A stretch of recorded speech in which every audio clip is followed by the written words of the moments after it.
सड़क पर हुई एक छोटी सी मामूली सी घटना कैसे किसी की जिंदगी पर भारी पड़ सकती है। आज हम दो ऐसे ही मामलों पर नजर डालेंगे।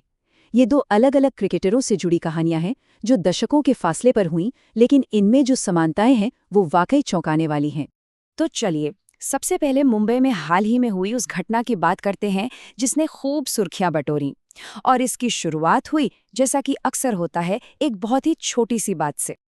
जी, ये सारी कहानी शुरू हुई मुंबई के भायखला में एक शनिवार की रात को।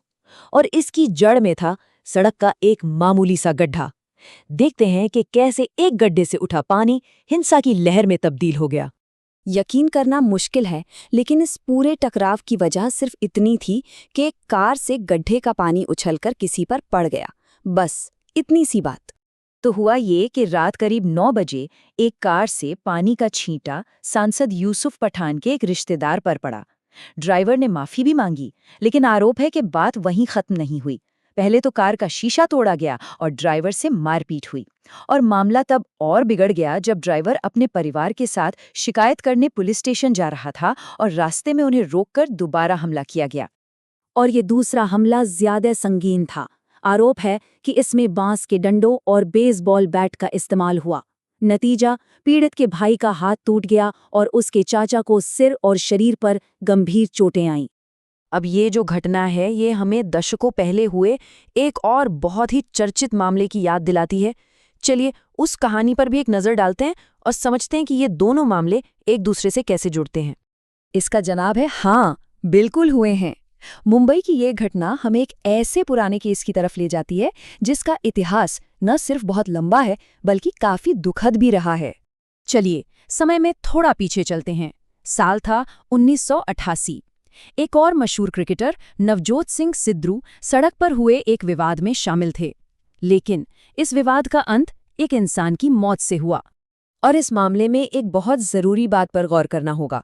हमला करने वाले थे 25 साल के एक नौजवान फिट इंटरनेशनल क्रिकेटर, और जिनका निधन हुआ वो थे 65 साल के एक बुजुर्ग गुरनाम सिंह। ये उम्र और ताकत का फासला बाद में केस का एक अहम पहलू बना। 1988 की उस घटना के बाद जो कानूनी प्रक्रिया शुरू हुई वो कोई 100 मीटर की रेस नहीं थी, बल्कि एक बहुत ही लंबी मैराथन थी। ये मामला भारतीय न्याय व्यवस्था के हर एक पायदान से होकर गुजरा। जरा इस सफर पर नजर डालिए।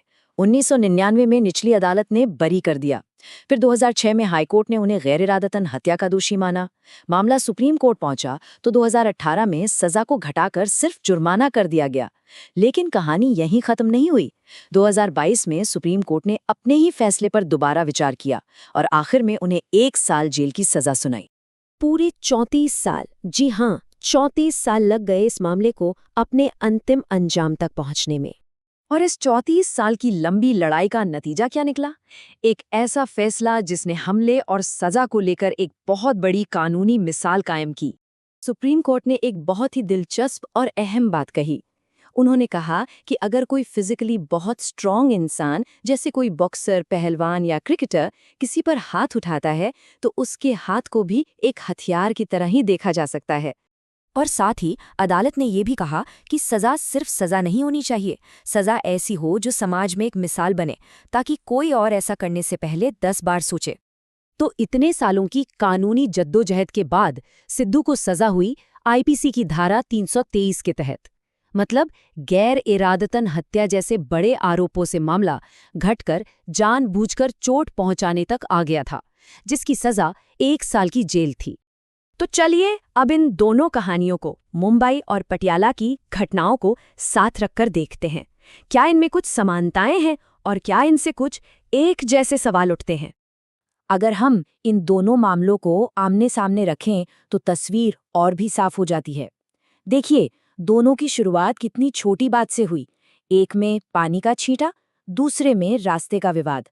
दोनों में ही एक तरफ ताकतवर और मशहूर लोग जुड़े हैं, लेकिन फर्क भी है।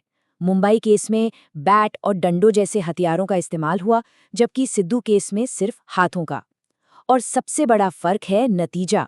मुंबई में गंभीर चोटें आईं और पटियाला में एक जान चली गई। तो सवाल ये उठता है कि सिद्धू केस से जो कानूनी सबक मिले, क्या वो मुंबई वाले मामले में भी लागू होंगे? जैसे क्या सजा अपराध के अनुपात में तय होगी? क्या हमलावरों को अंदाजा था कि उनके एक्शन का नतीजा इतना गंभीर हो सकता है? और सबसे जरूरी बात, क्या कानून पीड़ित को इंसाफ दिला पाएगा? ये वो सवाल है जो अब इस नए केस में भी पूछे जाएंगे। तो आखिर में सवाल यही है कि गुस्से के एक लम्हे में वो कौन सी बारीक सी लकीर है जो एक मामूली गलती को एक संगीन जुर्म में बदल देती है। ये दोनों मामले हमें यही सोचने पर मजबूर करते हैं कि कैसे एक पल का गुस्सा जिंदगी भर का पछतावा बन सकता है।